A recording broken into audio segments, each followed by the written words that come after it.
Not been a bad couple of days, has it really? I've had worse. Me too. Me too. I don't think a couple of years ago if you told me I'd be sat in the back of a 10-year-old Kia and smiling like a schoolboy, I'd have believed you. I'd have laughed. Yeah, me too. I'd have said you're smiling because you're walking away. Oh well. They say they have the power to surprise, and Oh yes, they've done that. They've done that in droves. haven't they just? Oh, hello. Didn't see you there. We were just having a casual, non-staged conversation about this absolutely idyllic location where we're having our packed lunch today. It's a beautiful place nestled right in the heart of the Republic of Ireland. And this sadly is the end of a fantastic trip, 3 days away with the lovely people of KIA UK, discovering not just this fantastic country but also a few cars from their back catalogue.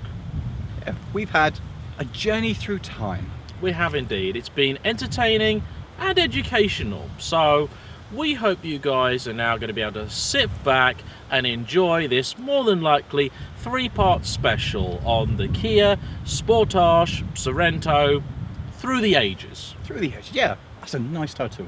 Through the ages. That'll work, won't it? I'll go with that. God, we're lucky. How did we do this? I can't remember.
We're back! We're on an adventure. We are on an adventure. We're on an adventure in Northern Ireland and in a little bit Ireland with our good friends at Kia. Kia are very proud of quite how far they've come in recent times, and so to demonstrate just how big a leap they've made over the last sort of 20 years in terms of quality, refinement and luxury across their range. And so we are at least starting in the correct place, which is in this, the oldest car here and the only petrol one. Yes. So this is the what was originally built in 93. Well, it wasn't. This is the this design model from 93, introduced in 93. But this is the facelift version, which is very, very this minor is last in changes. line. So I think the best thing for us to do, we've got a beautiful country to drive through. We've got a lot of stuff to do. We're currently parked up at the Titanic docks, which is a stunning building. Very stunning building. And Laurie has taken pictures of a lot of the cranes. There's some really, really cool cranes that are near it. So what we're going to do is now get on the road in this lovely, lovely old thing. And it's done 68,000 miles. Yeah. I don't think I own a car that's done less miles than this. You don't. So we're going to take you guys on a bit of a road trip. Hope you enjoy this Irish special with a big shout out to Kia. Yeah. Let's hit the road. First impressions, 2003, first generation Kia Sportage. Now, Laurie was talking with the man that was tasked with organising Kia's heritage fleet. This is a very recent thing for them. They're very proud of their past, so they're currently building a fleet. At the present, it's only 11 vehicles, but they're constantly adding, and they've got some really interesting stuff in it, including the cars you're going to be seeing today. Now, this car reminds me of my grandmother's old Jeep Grand Cherokee. My grandfather bought it in 1997, and my grandmother then inherited it when he died. She drove it and used it for the next nearly 20 years, and that car eventually just had so many issues, it was just too expensive to keep on the road. But to get in it and be in it, it was like immaculate. It was a real time warp, and this is very much the same thing. Really basic, simple dash and dials and layout and stuff. Very, very 90s and early 90s at that, if I'm honest. The feel is real classic 4x4. This gear lever is oddly indistinct around the center, and then when you actually get a gear home, it's really mechanical, really nice. The steering, similarly, it's very, very slow rack, as it should be in a proper off-road vehicle.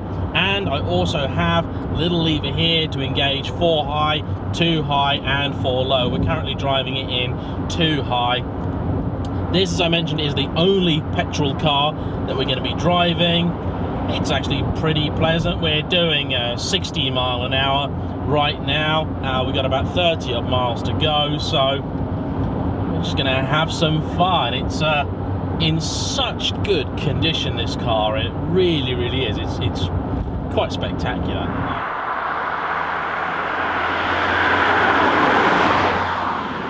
The things like, I mean, this looks like a little workhorse, doesn't it? It's something you kind of expect to find. Yeah.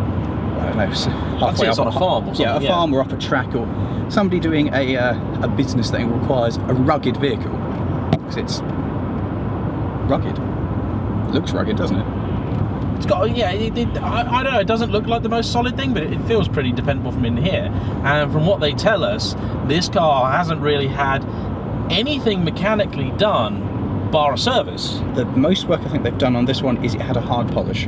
Yeah. Like, to try and bring it up, and paintwork looks nice, doesn't it? And it's a boring colour, but yeah, it's an unexciting colour. I mean, it's the sort of car. It's a dated colour, isn't it, as well? I mean, it's a car that you'd walk straight past it in a car park. But I'd say that of all of the cars we've got here today. Oh, I don't know this one. This one, I'll be like, oh, look at that. This is something I'd pay attention to. Yeah, well, that's just you, because you're a weirdo. I think though it's interesting though, because this car in 2003. This would have felt like quite an out-of-date car. Yeah, because the facelift wasn't much. It was, I think, minor changes to the front grille. Yeah. And the front end had a little tweak. It wasn't a big facelift. Bloody hell, this... Instantly, this is so different. So, we are now in the second generation of Sportage. We're doing our absolute best to try and do things in chronological order. Now, this particular car is a 2007 model, straight through. And we have the lovely info pack provided by Kia down here somewhere, so I can read to you some of the interesting facts and figures about this car. The first generation car, although it was on sale in the UK for 8 years, 95 to 03, sold just shy of 11,000 units. This one despite being on sale for a lot shorter period, so this is only on sale for 5 years, sold more than double. So they sold over 23,000 of them. I mean, you can immediately feel the difference, can't you? Oh, we've had to go out the car park, and already you can tell this is a much more substantial, much more refined car. Feels like a more modern car. I like the wraparound dash. It's actually got hints of first generation Evora. This actually feels quite modern, doesn't it? Looking at the dash and everything, it feels, okay, it's not modern, brand new, but it feels... Only, you know what, the stereo and the kind of really basic screen and the dials kind of give away the fact that it is an older car. So there was a 2-year gap between the production. Now the early cars, they built them in South Korea, but they then switched to their plant in Slovakia in 2007 or so. Now, they had a bigger range of engines available than previous. So this is a diesel, and I believe all of the other cars are diesel. Yeah, everything else is only the Mark 1. Yeah. Isn't it? What they've tried to do as well with the Heritage fleet is they've tried to source examples of what would have been the most popular specifications of the time, the most common cars. So what do we have now? What we have now, let me get there. Let me get to that. I'll sort that in a minute. It moves more than the old one did. Oh yeah, it shifts, doesn't it? So the first generation had a 140 horsepower 2 litre or 173 horsepower 2.7 litre V6 petrol. That 2.7 litre V6 petrol, I think that's the one that's in the Hyundai Coupe. Right. I could be wrong, but they do share engines, and I do believe that is the one, because it works well in something like this where you need that more low down torque and the kind of pulling ability, but in a sports car it doesn't make any sense, and it's probably a relatively heavy engine. This feels far more like an SUV or a small SUV than the first generation, which felt like an off-road. It felt like a Land Rover or a Jeep or a Jimny, didn't it? It felt like a little off-road car. This feels so much more civilised. Yeah. So we have a 2 litre diesel. XE is the trim level. We are currently... Trim's nice actually, isn't it? Again, for an older car that's been bought back into Kia from being sold, the condition of this is quite superb, because they've not done anything major at all with them apart from getting them a good clean. So this is phenomenally good. I think it's very good of Kia to sort of bring these sort of very honest cars along. We're currently in Northern Ireland still, of course. We've just been to Glenelg Castle for some refreshments. Kia keep feeding us. He's eaten so much food. He has. Believe it or not, out of the two of us, he eats way more than me. Yeah. It's strange but true. I don't think you've eaten so far today as much as I've eaten in one sitting. No, I've eaten literally half as much as you have. It's got nothing to do with the fact that I'm clinically unwell, but you're miraculous. You're so sweet to me. I know. We're now en route to the Tides restaurant. Don't need more food. Yeah. And then we'll go to the hotel for more food. I don't need to eat anymore. And the hotel looks really, really good. At which point it's worth saying, thank you very much, Kia, this is great. Yeah, I mean, they call this the coastal road, and there's the coast, there's the road. It is very much on the coast, as in on a rough day with a high tide, you'd be getting wet. Having driven this myself for a few minutes, I can really only concur with my colleague. This doesn't feel at all like the previous car.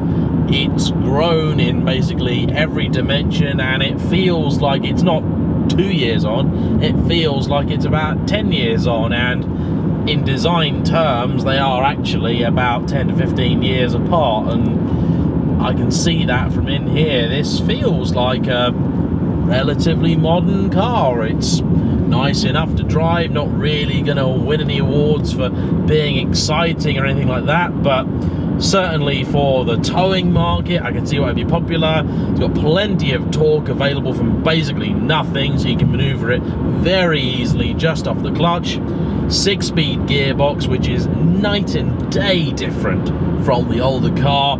Fairly precise, fairly direct, very easy to use. Handles a lot better. Still doesn't drive quite like a modern sporty SUV in that respect, but it's fine. Compliance, very good over these lumpy and bumpy Irish roads. Pretty comfy.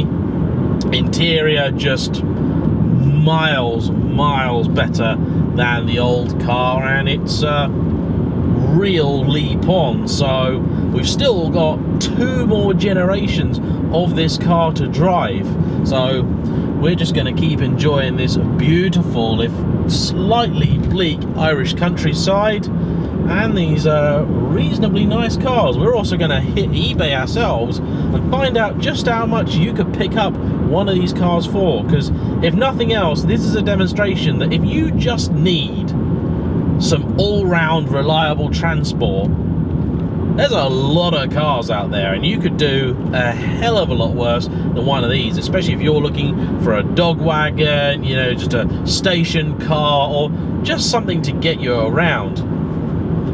It's not that bad, it really isn't.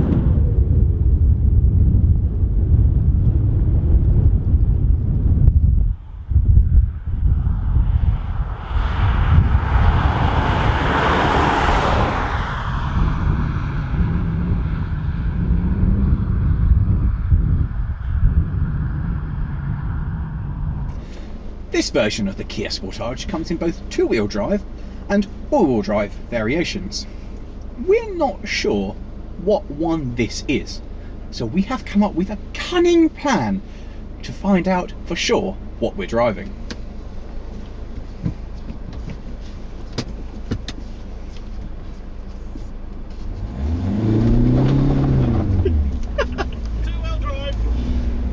So car number 3, which is our last of the first day of our trip, and we are in the 3rd generation of Sportage.